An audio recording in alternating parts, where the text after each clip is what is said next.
Boy, what a difference that makes. Such an easy upgrade to any motorcycle, going from incandescent to LED lights. Absolutely amazing. Such a simple upgrade. Okay guys, welcome back to the channel. I hope all is well. I know it's been a while since I uploaded a video, so I wanted to do a quick video today and show you where I'm at.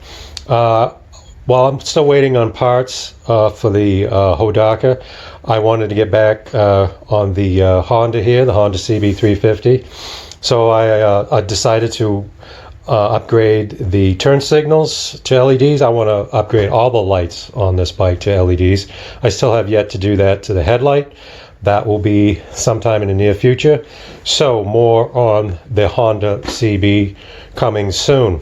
Now, to get back to the Hodaka, underneath that cover is the Ace 100, and I am still picking away at it. I am still waiting for parts.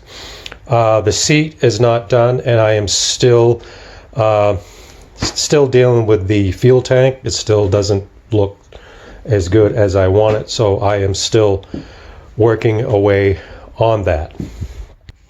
But it is looking good. I like where it's at. I'm very happy with the way it's going, and as soon as this thing is done, I am going to post a video of the final result. I wanted to do it in 10 videos, but it's going to have to go one more.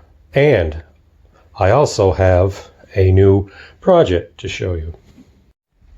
Okay guys, what you're looking at is a West Bend 580 engine. It is also a two-stroke. These engines were popular back in the 60s as go-kart and mini bike engines. Now this engine was given to me a few months ago, so I've had this for a while. And as soon as the Ace 100 is done, I'm thinking that this would make a fun project for the channel. So let me know if this is something you guys would like to see. Let me know in the comments section. Give it a thumbs up. Alright guys, so with that, I want to welcome any new subscribers, and I also appreciate all the comments I've gotten lately. And once again, once that Ace 100 is done, I'm going to upload the final video, and you guys rate, comment, and subscribe. And until next time, thanks for watching.